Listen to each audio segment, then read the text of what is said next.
You mentioned the students there, and I want to bring it back to the film. Tell me about the growing role that young people are playing in political discourse in South Africa. It, it, it seems to be quite unique and quite uplifting. Absolutely, and we cover that somewhat in the film. And really, what we're saying that this generational revolt can first be seen with the fracture of the ANC, with the ANC Youth League enforcing out its leader Julius Malema, and it grows over time into a with a wider societal base into the campuses, where we've seen our subsidies decrease over the last 10 years, fees increase, and more pressure put on those universities to deliver a higher education to more and more people with less and less money. And this has created really the perfect storm. So we've now got the EFF, which is essentially a youth movement, a political youth movement, and now we've got the emergence of uh, a student movement which is adamant and militant and vociferous in their demands for a free education.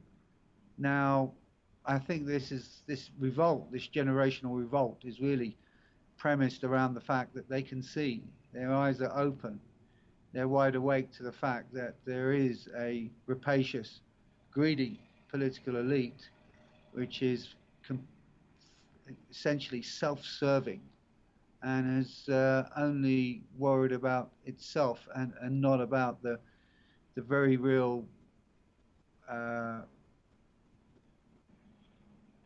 pessimistic future that the youth of this country face.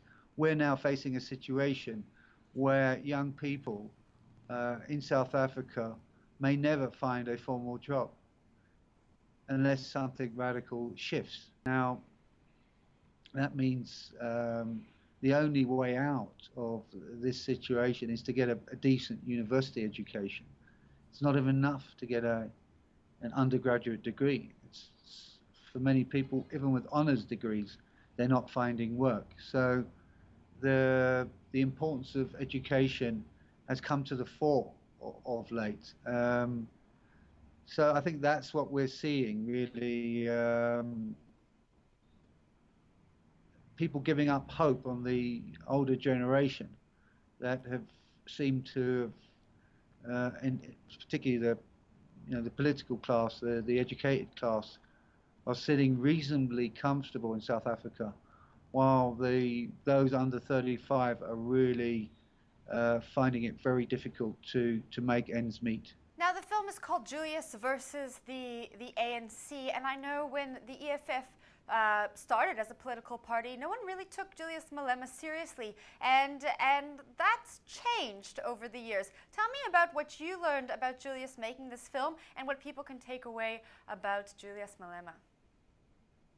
I too, I must admit, when Julius Malema first arrived on the scene and became the head of the ANC Youth League in 2008 or so, or maybe earlier, 2007, he seemed to be really unpolished.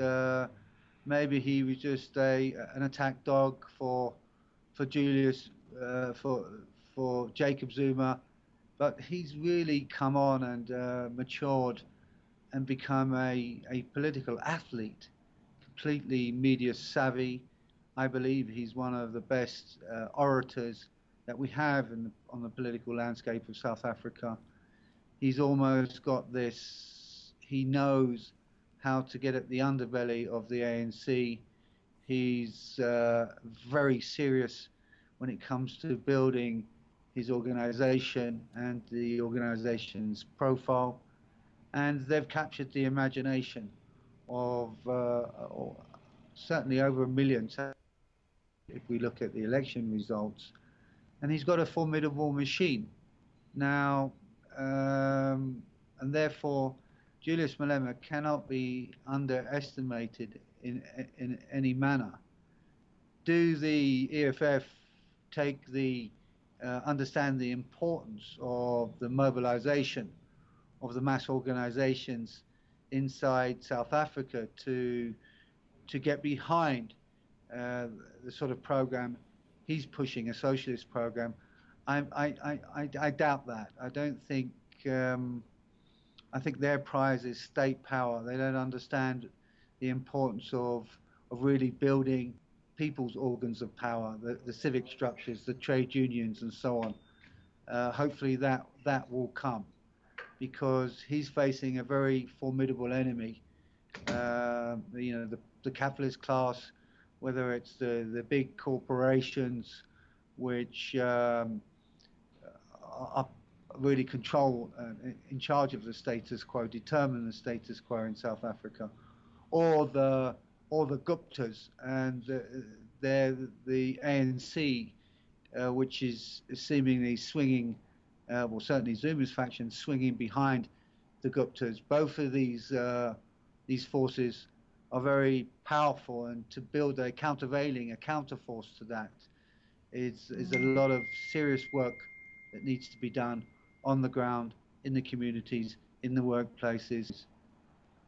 All right, the 26th of April, the film is premiering on Al Jazeera English. What do you hope South Africans take away from this film? And it's not only going to be shown to South Africans, it's going to be shown all over the world. So what do you hope this film portrays to the rest of the world when it comes to South African politics? That while we are facing a government which has been unable to face and challenge the very real inequalities which are acting like a festering sore at the soul, at the heart of our country. We are not a complacent, a passive people. There is resistance that is emerging. That resistance is becoming formidable further and further by the day, and you only have to turn into South African news or follow South African news and current affairs to see how insistent and militant the fight back against state capture, corruption, and a moribund, paralyzed ANC to gain some hope that we will come through, we will persevere, and we will build the South Africa that we all want to see. Another South Africa is indeed possible.